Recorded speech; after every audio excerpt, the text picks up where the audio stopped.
O modo vetorial oferecido pelos inversores de frequência, a maior parte das pessoas que trabalham com elétrica industrial já conhece. Mas você sabe efetivamente como esse controle é feito? Você sabe como que o inversor gerencia os parâmetros do motor para que, mesmo em baixas rotações, o torque seja mantido? Nesse vídeo eu vou te explicar como que esse controle é feito para você entender melhor quais são as capacidades e quais são as fraquezas do modo vetorial. Isso vai te ajudar a entender melhor o comportamento dos motores que estão sendo alimentados com inversores configurados com modo vetorial e vai te ajudar também até mesmo na parametrização do inversor. Apesar de que esse vídeo não é sobre parametrização, tem uma playlist completa falando sobre parametrização, vou deixar o card dela aqui em cima inclusive, mas hoje eu quero falar especificamente sobre como o inversor faz essa gestão do torque nos motores através do modo vetorial. Se você gosta desse tipo de conteúdo, já se inscreve no canal, ativa o sino para receber as notificações e deixa o seu like porque é isso que me permite continuar gravando aqui para o canal. Pessoal, fiz um esquema simplificado de um motor somente para tornar mais didática aqui a minha explicação, mas vocês não se preocupem que não vai ter matemática envolvida, nada muito complexo aqui. Imagine o seguinte, esse esquema aqui ele representa uma das fases do motor, então você poderia duplicar e para fazer as outras fases também. Acontece que o inversor de frequência ele vai estar alimentando esse circuito através desses terminais aqui, e o que ele faz para variar a velocidade é variar a frequência da alimentação. Mas, nesse circuito, nós temos indutor aqui, nós temos indutor aqui e nós temos indutor aqui também. O que acontece com o indutor ao se reduzir a frequência em que ele é alimentado? O indutor com frequências menores vai diminuir a impedância dele. A impedância é como se fosse a resistência aqui de indutores ou capacitores, né? Tanto o indutor quanto o capacitor eles são sensíveis à mudança da frequência. No caso do capacitor, a impedância deles aumenta, então a corrente no circuito diminuiria se nós tivéssemos capacitores aqui, à medida que a frequência é reduzida. Mas nesse caso aqui, com velocidades mais baixas e uma frequência mais baixa aqui na alimentação, como tratam-se de indutores, essa impedância deles vai diminuir, vai ficar menor. Ao ponto que se fosse uma corrente contínua, é como se nós tivéssemos um curto-circuito aqui em todos esses indutores. E a única coisa que limitaria a corrente nesse circuito são as resistências, né? Mas não é o caso, não vai ser corrente contínua que vai ser utilizado aqui, vai ser uma tensão ainda alternada, mas com frequências mais baixas, né? Mas à medida então que se reduz essa frequência, diminui a impedância e a corrente ela tende a aumentar. O que o inversor faz no modo de controle vetorial, que é o modo mais simples, o que o inversor faz para impedir que essa corrente se eleve demais à medida que se diminui a frequência? Diminui também a tensão. Então, no modo escalar, que é V/F, o que acontece é que existe uma razão entre tensão e frequência, existe uma razão, e essa razão ela é mantida mesmo nas frequências menores. Então, reduziu a tensão caiu, a frequência ela tem que cair na mesma proporção. Então, é isso que é feito. O inversor ele vai diminuir a frequência, mas vai diminuir a tensão, então, de modo que a corrente nesse circuito como um todo aqui, toda essa corrente aqui, ela se mantenha o mais próximo possível da nominal. O que acontece para o motor não perder torque é a corrente precisa ser mantida, porque mantendo a corrente você mantém também o fluxo. O fluxo magnético é o responsável aí pelo torque do motor e se você diminui corrente, diminui também o fluxo. Então é importante que o inversor mantenha essa corrente, porque mantendo a corrente, mantém o fluxo e mantém o torque do motor. Bom, mas por que então que o modo, se ele consegue fazer esse controle e manter o fluxo aqui, por que não é tão efetivo ainda assim? Por que precisa de um outro modo de controle, se não o escalar, que é esse V/F que eu acabei de mostrar? Olha só, se eu diminuir a tensão para manter a corrente aqui, né? Imagina que nós temos essas impedâncias aqui, todas elas estão com um valor reduzido, porque a frequência está reduzida também. Então, se a frequência reduziu, a impedância aqui caiu, todas essas impedâncias estão pequenas. O que vai acontecer? Eu preciso diminuir a tensão para manter o fluxo, né? Só que se eu diminuir a tensão, o que acontece é que nesse resistor aqui, a tensão vai cair demais. Porque antes esse resistor ele tinha um valor pouco significativo. Então esse resistor ele não fazia tanta diferença no motor.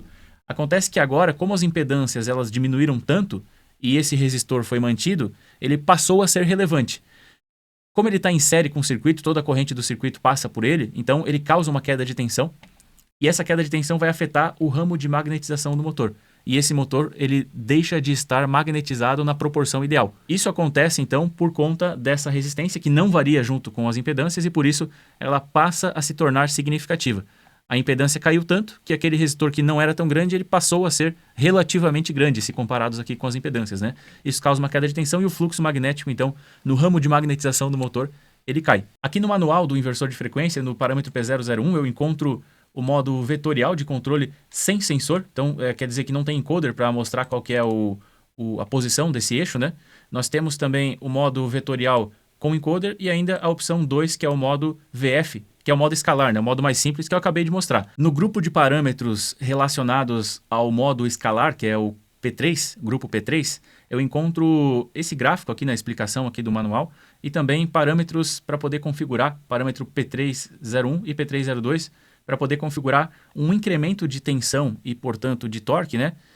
No início da rampa aqui de aceleração, considerando o modo escalar, justamente para tentar equilibrar aquele problema que eu mostrei anteriormente, que é daquele primeiro resistor causar uma queda de tensão e, consequentemente, diminuir o fluxo magnético ideal, a magnetização ideal desse motor. Então, olha só, no eixo vertical eu tenho tensão, no eixo horizontal eu tenho a frequência. O normal seria seguir essa linha reta, né?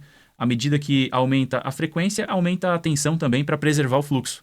Esse é o ideal. Acontece que, nesse caso, eu consigo configurar uma frequência e uma tensão maior para que no início dessa aceleração aqui, eu tenha uma tensão um pouco maior e, portanto, eu consigo compensar em partes aquele problema que eu mostrei anteriormente. Isso aqui dá para fazer somente um incremento assim até determinada frequência. Normalmente se configura aqui um valor de 30 Hz, então até 30, que é onde o motor tem mais dificuldades aí com esse problema. Até 30 Hz, então, se configura uma tensão adicional, aí, um incremento de tensão para compensar. Mas dá para utilizar o valor que você quiser aqui, vai depender da aplicação. Dá para fazer somente o incremento inicial ou dá também para configurar toda a curva de tensão, aqui dá para fazer algo mais elaborado, mas esse tipo de controle aqui, apesar de ser possível, ele pode ser substituído pelo modo vetorial. No modo vetorial, o inversor ele trabalha com essa corrente aqui, que é o que vai para o rotor, e o que vai para o ramo de magnetização de maneira diferente.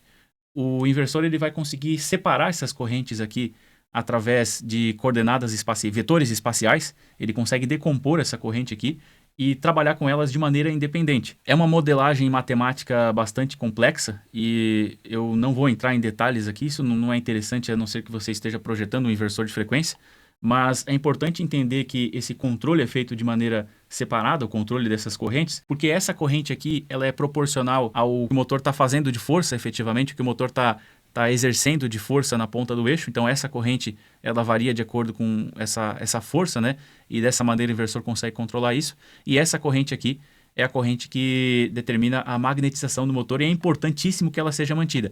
Essa aqui ela vai variar de acordo com a carga e essa aqui precisa ser mantida, então, e dessa maneira, então, o modo vetorial, ele consegue fazer um controle de torque, mesmo em baixas rotações, por conta da manutenção desse fluxo aqui, que é bastante importante. Essa corrente aqui, ela pode cair, como eu falei, se você não tiver tanta carga, ela pode cair, enquanto que essa aqui, o ideal é que seja mantida. Mas nem tudo são flores. Para que funcione corretamente o modo vetorial, você precisa acessar o grupo relacionado ao motor, grupo P1, e configurar corretamente as características do motor, porque para que essa decomposição possa ser feita da maneira correta, para que o inversor realmente consiga controlar essas correntes aqui, ele precisa conhecer profundamente as características do motor, essas impedâncias e resistências aqui, e para isso, então, essa configuração precisa ser feita. Você talvez não vai ter conhecimento de impedâncias e resistências, você não vai saber valores aqui para poder configurar, mas o inversor ele pode fazer isso por você. Imagina que você precisa, então, olha só, a resistência do estator do motor assíncrono. Você não sabe a resistência do estator. Até daria para medir? Alguns parâmetros é possível medir, outros até dá também, mas é muito difícil. Então, para que você não precise fazer isso, o próprio inversor pode fazer através do tuning automático. Tuning automático é no P137, é o último parâmetro aqui. Você vai selecionar uma opção de tuning aqui. O ideal é sempre o tuning completo, né? Mas tem o tuning estático também, para que o eixo do motor ele não rode durante o tuning, porque eventualmente você já está com a carga acoplada e não consegue fazer esse teste com movimento, né? Você deseja que o eixo do motor fique parado. Então tem a opção de tuning estático também. E ele vai buscar essas informações que você vai ter alguma dificuldade para conseguir. Mas tendo isso aqui configurado da maneira correta, o inversor vai trabalhar da maneira correta também. Alguns outros parâmetros você vai saber, né? Que é um motor assíncrono, provavelmente. A potência desse motor em kW, tensão, corrente, frequência, enfim.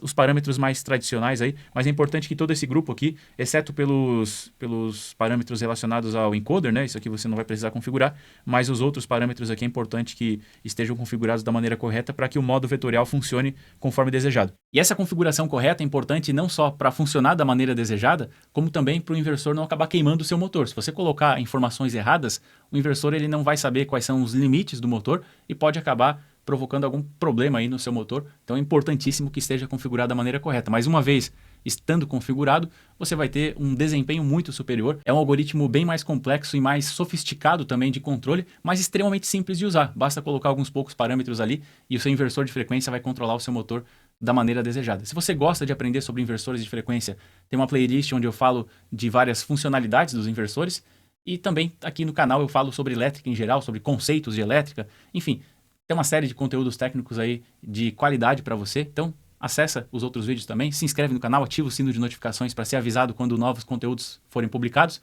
e comenta o que você achou, comenta se você aprendeu algo novo no vídeo de hoje.